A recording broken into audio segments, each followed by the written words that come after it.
My name is Elizabeth Monroe. I am 40 years old, and I live in Boulder, Colorado, a city surrounded by mountains that seem to whisper secrets to you if you look at them long enough.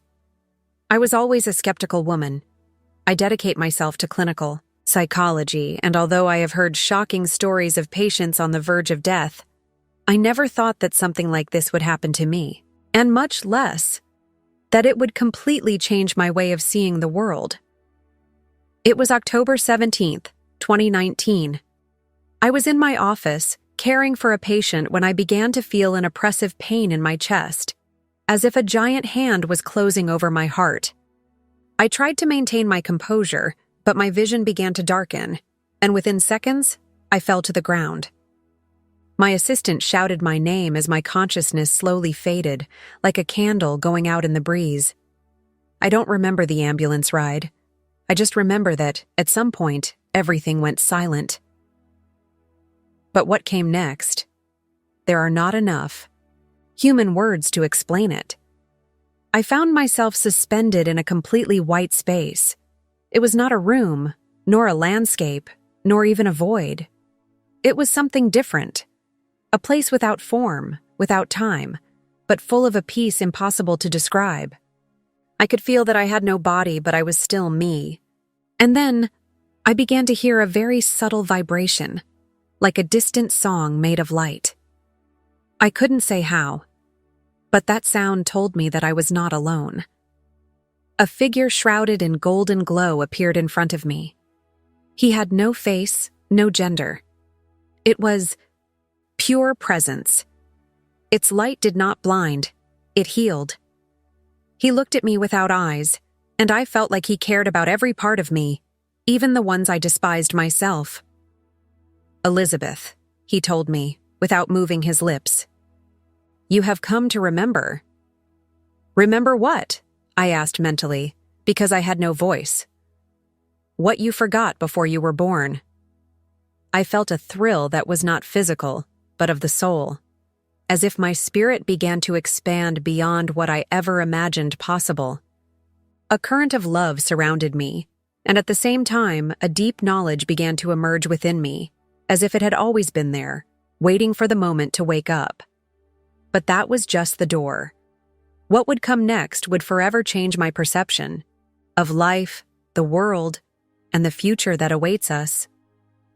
Because that figure would take me on a journey where I would see things that I still have a hard time believing. Among them, a vision of the year 2025 that shook my soul. And it would all begin with the death of a pope. The figure of light extended a kind of silent invitation to me. There was no need to ask where we were going. I just knew. Everything became movement, although we were not moving like on Earth. It was like floating through intentions, as if each thought opened invisible doors to landscapes that responded not to logic, but to the soul. We passed through a kind of translucent veil that seemed to be made of threads of consciousness. Crossing it, we appeared in a place that took my breath away, if I still had any. An infinite plane of liquid light. The sky was sunless, but it was shining. The ground was like organic glass, and the air, if you could call it that, was charged with an energy that seemed to sing. It was as if everything there was alive, conscious, waiting for me. In the center of that plane, there was a circle of floating columns, suspended above nothing. In the middle, an oval table, without edges, where three beings of great stature were waiting for me. They didn't walk. They floated. His eyes were like liquid mirrors, and his presence commanded such deep respect that I felt like a little girl facing masters of the universe. "Elizabeth, you are here by permission, not by mistake," said one of them, in a voice that resonated more inside me than outside. I didn't fully understand what was happening, but something in me did. It was as if my higher consciousness remembered what my earthly mind had forgotten. "You are going to see things that have not happened yet. Not because you should fear them, but because you should talk about them. Your return will be difficult. but necessary. It was then that the table became a kind of luminous lake, and what I saw on its surface chilled my soul. I saw the image of a square packed with faithful. The television cameras were pointed at the balcony of the Vatican. The crowd was crying. A presenter said, in Italian, that the Pope had died. The being looked at me. When the great shepherd leaves, the gears will move. The scene changed. I saw figures in elegant suits arguing in dark rooms. It was clear that they were not just any people. There were flags, symbols, alliances. They were deciding something, manipulating. I felt a pressure in my chest, as if that future was already underway. One of them spoke with a German accent, another in French, another with an Italian tone. It was a global joint. They will try to place one of their own on the sacred throne. My mind was trying to understand all that. Was he seeing the future? A prophecy? A warning? Then, I saw a cracked earth, giant waves, fires in unthinkable places. But the strongest thing was a feeling that all this was not punishment, but transformation. Humanity will be tested like never before. But this is not the end. It is the threshold. I wanted to ask more, but the place began to fade. It was as if I was only allowed to see part of it, as if the rest were veiled by compassion. I returned to the initial white space, but something in me had already changed forever. I knew I had to remember. I knew I had to tell. And that was just the beginning. I was back in that white space, but it was no longer the same place as before. Now, everything around me was transformed. The light became warmer, and I began to see shapes emerging from it, as if memories of the universe were becoming matter. It was then that the figure of light reappeared next to me and told me something that even today, in 2020, I cannot get out of my mind. There is something else you must see to understand. I felt a current of energy run through me, as if my entire being was aligned with a different frequency. In the blink of an eye, if he still had eyes, we were in front of a colossal construction. But it was not made of stone or brick. It was as if it was made of solid consciousness. Thousands of levels floating above each other, stairs suspended in the air, and a dome that seemed to contain stars. "Welcome to the Library of Souls," said the presence. There, every thought, every life, every destiny was recorded. Not in books, but in living forms. I saw floating spheres containing entire scenes, wars, births, seemingly small human decisions, but with infinite repercussions. I felt a mixture of humility and amazement. How could so much fit in one place? A being in robes made of bluish light approached me.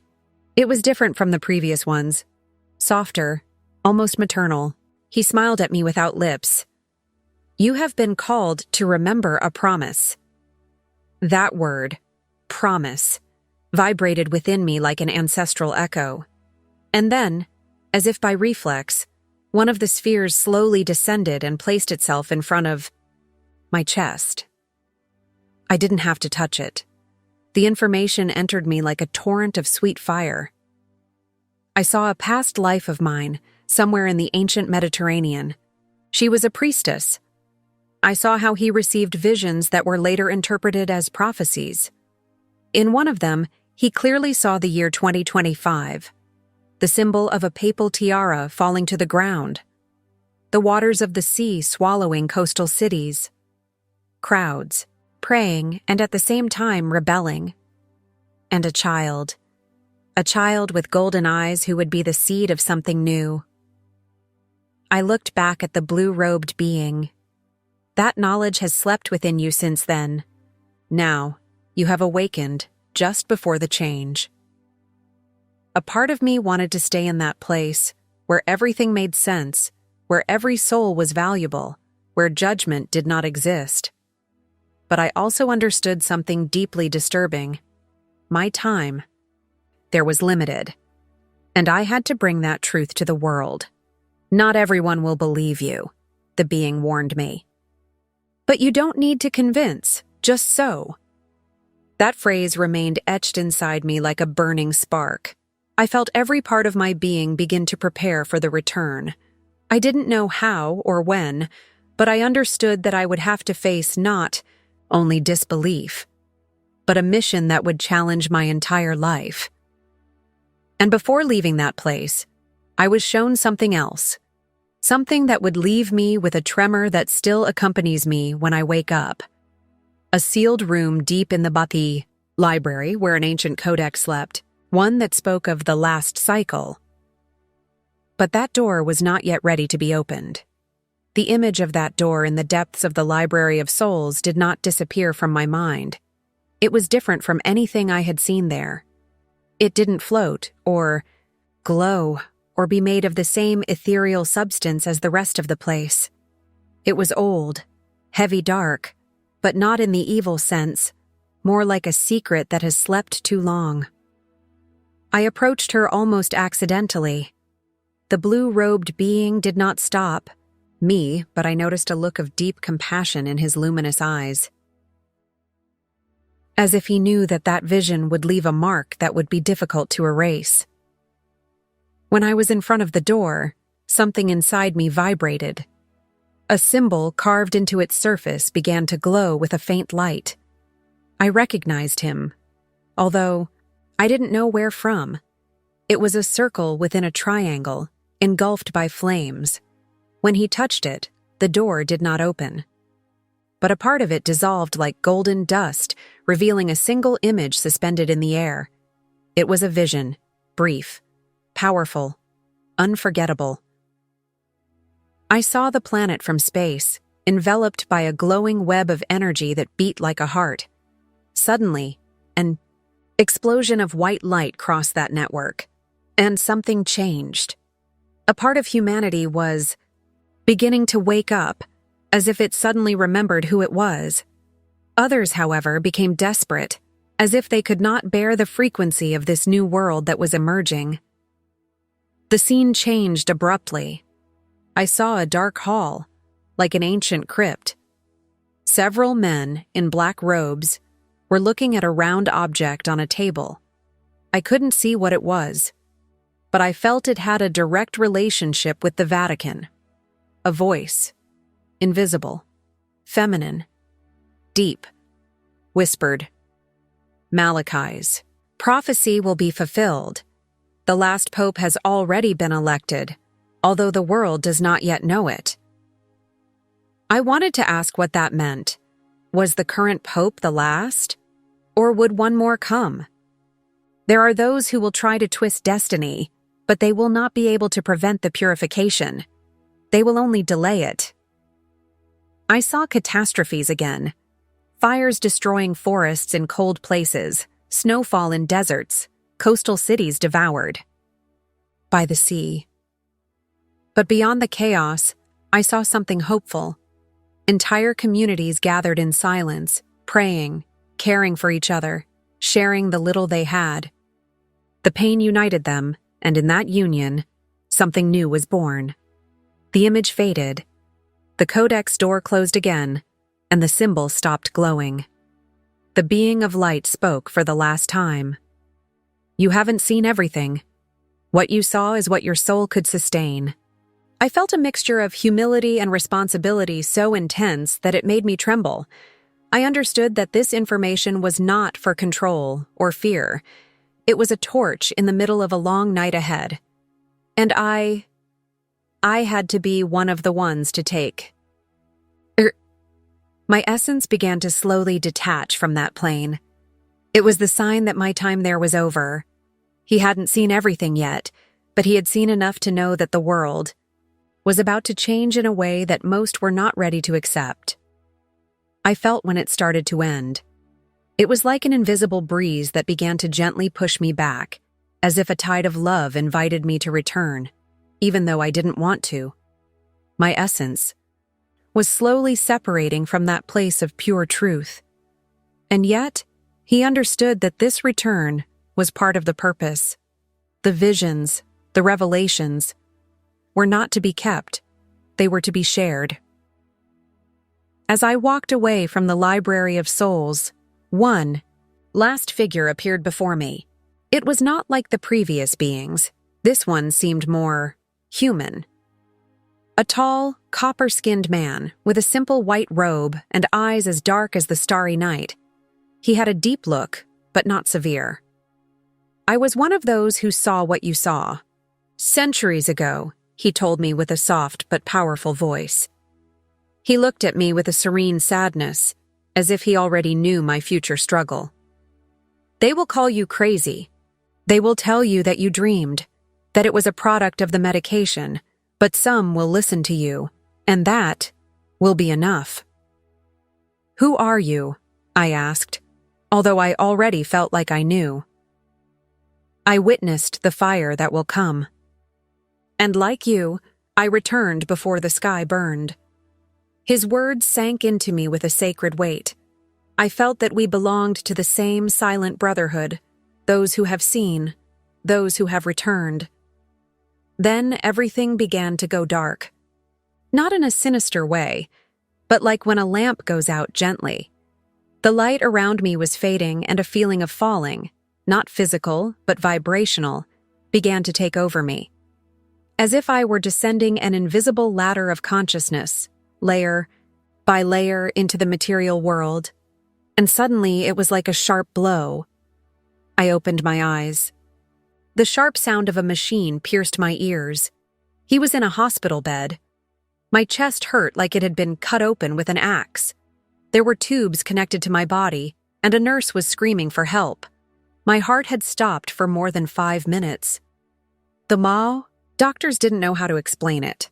They told me I should have had brain damage, but I didn't.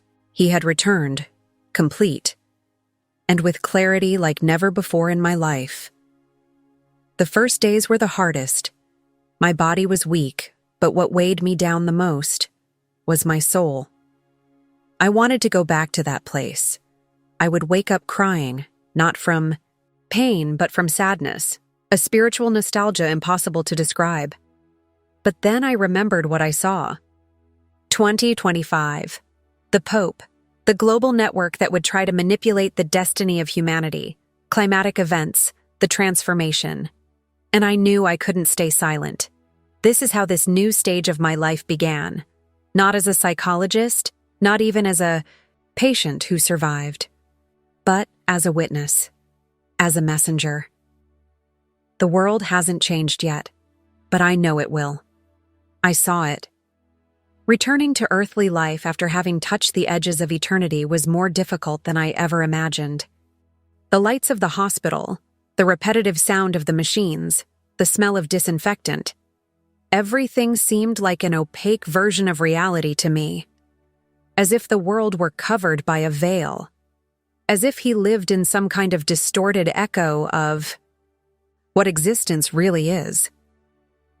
For weeks, I didn't talk about what I had seen, not because I didn't want to, but because I didn't know how. How do you explain to someone that you saw the Library of Souls, that they told you about a prophecy that will mark a point of no return for all of humanity? That the future is already written, but it can also change if we wake up in time?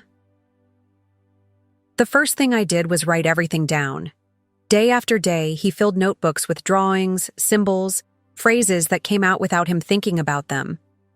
Sometimes he wrote in languages he did not consciously know.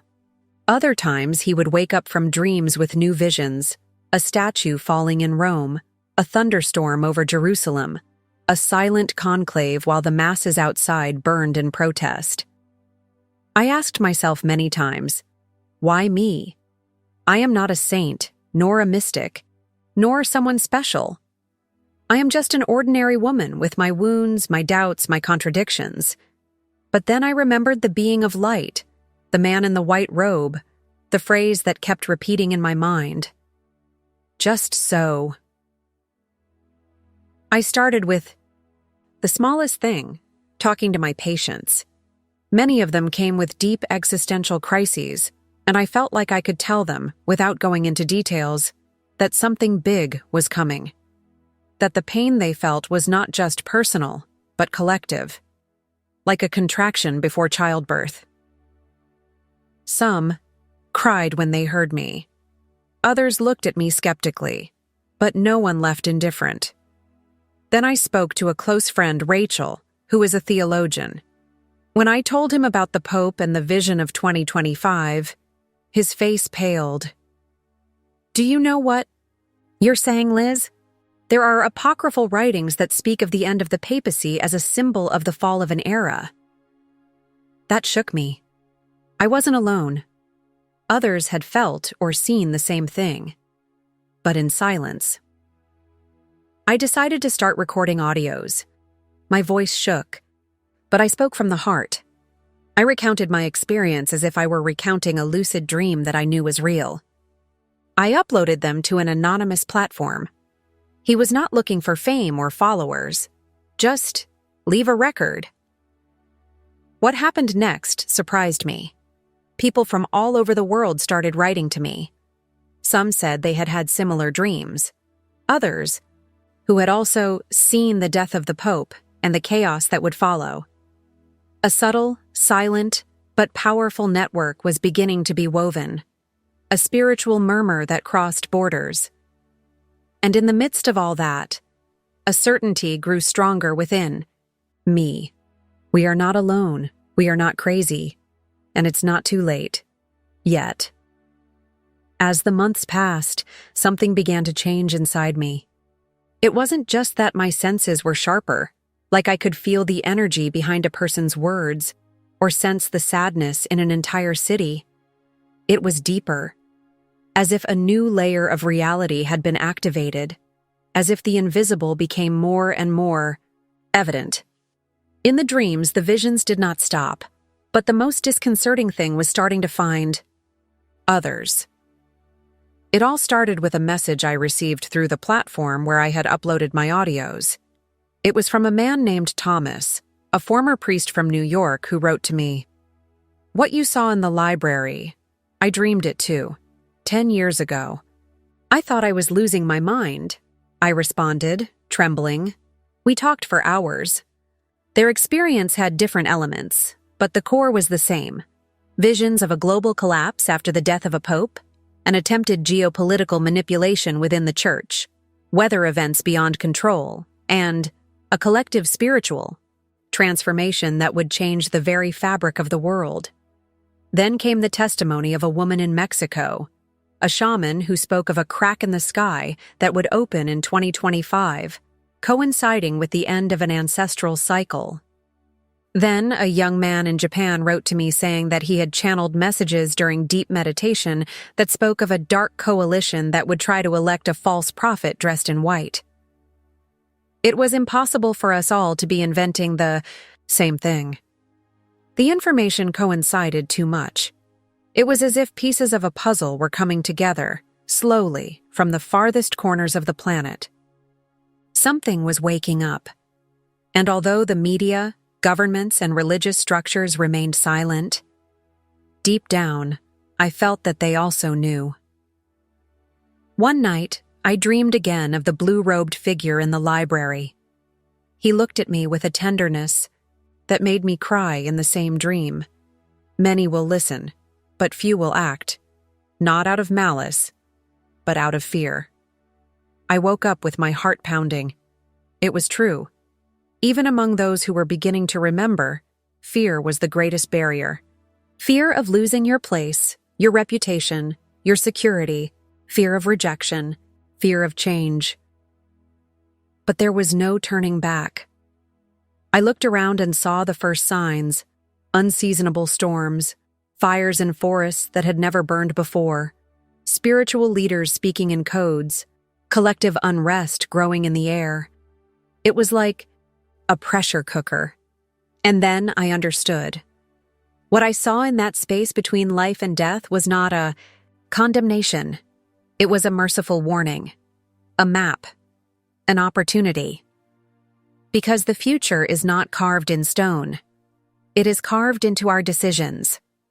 And we still have time to choose differently. For weeks, I carried a whirlwind inside me. It was as if my soul had returned larger than my body could contain. There were days when I woke up with luminous clarity, full of strength to share the message. And there were others, in which I felt crushed by responsibility, doubt, fear. Fear of being wrong, fear of being ridiculed, fear that everything I saw was nothing more than a delirium brought on by the brink of death. I am a psychologist. I was trained in critical thinking, in the biology of the brain, in mental processes. Part of me was still trying to place the experience within a clinical framework, but it was useless. Nothing, absolutely nothing could explain what I experienced. That was not a dream. It was more real than anything I had ever felt in this world. And it was on one of those dark nights of the soul when something happened that changed everything. I was sitting on the porch of my house in Boulder, looking out at the snow-capped mountains. The sky was clear, silent. I closed my eyes and with a broken heart I whispered, "If all this is real, please show me that I am not alone." At that moment, I felt a presence behind me. It wasn't physical. It was subtle, but intense, unmistakable. My whole body bristled. I opened my eyes and the sky had changed. The stars seemed closer, as if they were breathing. And there, floating in front of me, I saw something small, but immense. A golden sphere. It shone with a soft, pulsing light. Inside it, a seed. I knew it right away. It was the same seed I saw in the library when they showed humanity going through chaos. A golden-eyed boy held one just like it. "You are the carrier of this seed," I heard inside me. "But it's not yours. You just keep it until the land is ready." I cried in silence. That wasn't just a vision. It was a transmission, an assignment, a living frequency. I felt like something had been planted inside me, not information, but a vibration, something that at the right time would blossom, not in me, but in those who are ready to listen. The sphere vanished like illuminated fog, but the certainty remained. What I saw was not just a warning. It was a preparation, a silent call to those who feel deep down that the world is about to be transformed, not by destruction, but by revelation, the death of the Pope, global manipulation, the convulsions of the earth. It's all part of a difficult birth, but necessary. The seed has already been planted, and the abyss we fear can also be a bridge. After that night on the terrace, with the vision of the seed still throbbing inside me, I knew I had crossed an invisible line. I was no longer just a witness to something extraordinary. I had become an active part of it, custody of knowledge that, although not completely understood, had to be shared. But doing so meant losing. Losing the respect of my colleagues. Losing the comfort of the known. Even risking my credibility, my career, my security. The conflict intensified every day. I looked in the mirror and didn't see the same woman. She was no longer just Elizabeth Monroe, psychologist, daughter, friend. It was one more piece in a cosmic puzzle that was just beginning to reveal itself. And that conscience weighed on me.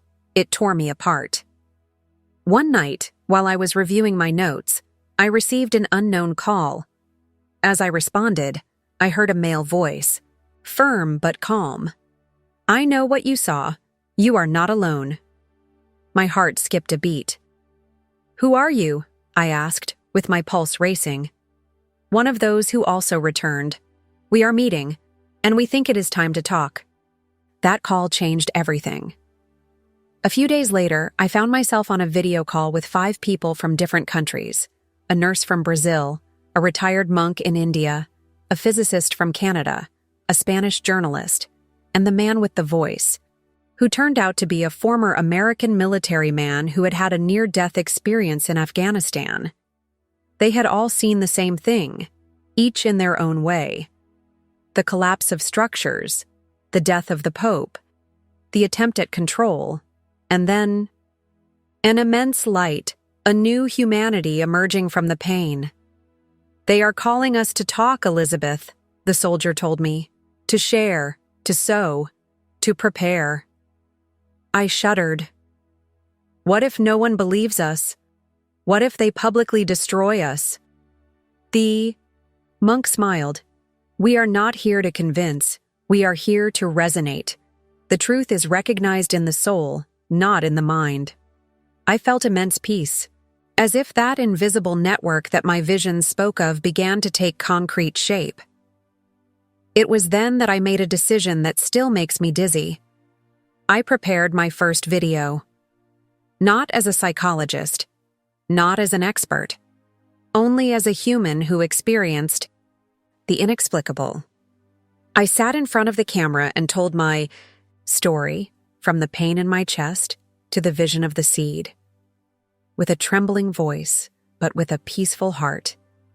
And I ended up saying, "I don't know if all of this will happen exactly as I saw it, but what I do know is that something big is coming, and that we must be awake."